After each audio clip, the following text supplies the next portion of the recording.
Hi hello నమస్తే welcome to auto wala updates. ఇప్పుడే be happy movie చూడడం జరిగింది. ఈ మూవీ 2 hours 8 minutes రన్ టైంతో ప్రైమ్ వీడియో తెలుగులో కూడా స్ట్రీమ్ అవుతుంది. అసలు ఈ మూవీ ఎలా ఉంది, అసలు ఈ వీకెండ్ ట్రై చేయచ్చా లేదని ఇండెప్త్ రివ్యూలో మాట్లాడుకుందాం. ఈ మూవీ బేసిక్ స్టోరీలో వచ్చేసి దారా ఒక 8 years పాప. తనకి డ్యాన్స్ అంటే మహాప్రాణం. సో తన డ్యాన్స్ చేయడం వాళ్ళ నాన్నకైతే అసలు ఇష్టం ఉండదు. తన టాలెంట్కి డ్యాన్స్ ఇండియా కాంపిటీషన్లో ఛాన్స్ కూడా వస్తుంది. అక్కడ పర్ఫామ్ చేసే టైంకి తన లైఫ్లో అయితే ఒక ట్రాజిక్ ఇన్సిడెంట్ చోటు చేసుకుంటుంది. సో ఆ తర్వాత ఏం జరిగింది, తన డ్యాన్స్ ఇండియా కాంపిటీషన్కి వెళ్ళిందా లేదా, తన డ్రీమ్ని నెరవేర్చడానికి వాళ్ళ నాన్న ఎంత హెల్ప్ చేశారు అన్నది తెలియాలంటే ఈ మూవీ ట్రై చేయాల్సిందే. ఈ మూవీలో పాజిటివ్ విషయానికి వస్తే ఈ మూవీ అంతా కూడా ఫాదర్ అండ్ డాటర్ మధ్య ఉన్న బాండ్ని చాలా చక్కగా చూపించారు. అండ్ అలానే ఎలాంటి సిచ్యువేషన్ వచ్చినా కానీ నెవర్ గివ్ అప్ యాటిట్యూడ్తో మళ్ళీ ప్రయత్నించాలనే విషయాన్ని కూడా బాగా మెసేజ్ ఇచ్చారు. నెక్స్ట్ అండి, ఫస్ట్ నుంచి కూడా ఆన్ ది పాయింట్ వెళ్ళిపోతుంది మూవీ అంతా కూడా. వాళ్ళు అనుకున్న పాయింట్కి స్టిక్ అయ్యి ఎక్కడ కూడా డీవియేట్ అవ్వకుండా కోర్ పాయింట్ని బాగా చూపించారు. కొన్ని చోట్ల వాళ్ళిద్దరు క్యారెక్టర్స్ మనల్ని నవ్విస్తాయి అండ్ అలానే కొన్ని చోట్ల అయితే చాలా ఎమోషనల్ కూడా చేస్తాయి. ఆ క్యారెక్టర్స్ని అలా కనెక్ట్ చేశారు. లిటరల్లీ కొన్ని ఎమోషనల్ సీన్స్ అయితే చాలా బాగా వర్కౌట్ అయ్యాయండి. నార్మల్గా ఈ డైరెక్టర్ మూవీస్లో ఎమోషనల్ సీన్స్ బాగుంటాయండి, బట్ ఈ మూవీలో అయితే ఇంకా డీప్ లెవెల్లో చాలా బాగా తీశారు. నేనైతే ఈ మూవీ స్టార్ట్ చేసినప్పుడు ఎంత బాగుంటుందని అయితే అనుకోలేదు ఎమోషనల్ సీన్స్. అండ్ క్లైమాక్స్ కూడా చాలా డీసెంట్గా అనిపించింది, ఒక కొత్త యాంగిల్లో చూపించారు. గెలిపోవడంలో సహజం అనేది అండ్ అలానే మనం ప్రయత్నిస్తున్నామా లేదా అనేది చాలా ఇంపార్టెంట్ అనే విషయాన్ని చాలా బాగా చూపించారు. అండ్ ఈ మూవీకి మేజర్ పాజిటివ్ వచ్చేసి ఆ పాప అండి. అటు యాక్టింగ్ పరంగా కానీ ఇటు డ్యాన్స్ పరంగా కానీ చెత్త కొట్టి పడేసింది. ఎస్పెషల్లీ కొన్ని చిన్న చిన్న ఎక్స్ప్రెషన్స్తోనే ఆ క్యారెక్టర్లో ఉన్న డెప్త్ని చాలా బాగా కన్వే చేసింది.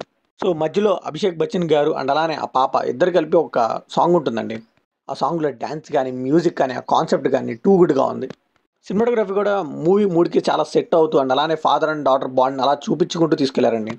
ఎస్పెషల్లీ సాంగ్స్లో కూడా ఆ రిచ్ విజువల్స్ ఎక్కడ మిస్ అవ్వలేదు, ఆ ఎలిగెన్స్ అయితే బాగా కనిపించింది. ఒక ప్రొడక్షన్ వాల్యూస్ అయితే టూ గుడ్ అండి.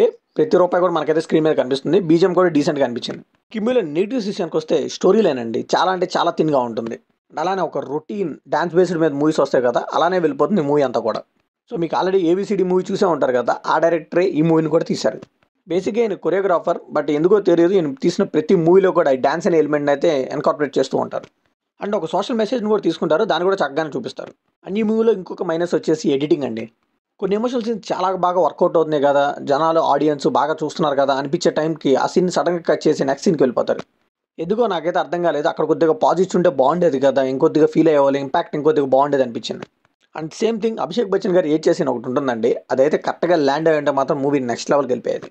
బట్ ఆ సీన్ కూడా ఎందుకు లేపేశారు, సడన్గా అబ్రప్ట్ అయిపోతాయి కొన్ని సీన్స్, తర్వాత ట్రాన్సిషన్లో వేరే సీన్కి వెళ్ళిపోతుంది, ఎందుకు అలా చేస్తారో వాళ్ళకే తెలియాలి. సో నేను ముందుగానే చెప్పాను కదా, మూవీ అంతా కూడా డ్యాన్స్ మీద ఉంటుంది. బట్ వాళ్ళిద్దరూ ఫాదర్ అండ్ డాటర్ వేస్తారు కదా, ఆ ఒక్క సాంగ్ తప్పితే ఇంక ఏ సాంగ్లో కూడా డీటెయిలింగ్ సరిగ్గా ఉండదండి. సో వీళ్ళు ఎందుకు చూపించలేదో నాకైతే అర్థం కాలేదు. మేబీ ఎడిటింగ్ ఇష్యూ అనుకుంటా. ఎడిటర్ని వీళ్ళు కొంచెం కరెక్ట్గా పెట్టుకుంటే బాగుండేది. సో ఫైనల్గా ఈ మూవీకి మనం ఇచ్చే వర్డిక్ట్ ఏంటంటే, ఎడిటింగ్ ఇష్యూస్ అండ్ అలానే రొటీన్ స్టోరీ ఉన్నా కానీ ఆ ఎమోషనల్ బాండ్ గురించి, ఆ ఫాదర్ అండ్ డాటర్ గురించి వచ్చే బాండ్స్ కానీ ఆ ఎమోషనల్ సీన్స్ కోసం మాత్రం పక్కా ఒకసారి ట్రై చేయొచ్చండి. సో ఇది కంప్లీట్లీ నా ఒపీనియన్ మాత్రమే. మరి ఈ మూవీ మీకు ఎలా అనిపించిందో కామెంట్లో షేర్ చేసుకోండి, లైక్ చేయండి, షేర్ చేయండి, వెళ్ళే ముందు సబ్స్క్రైబ్ చేసుకోండి.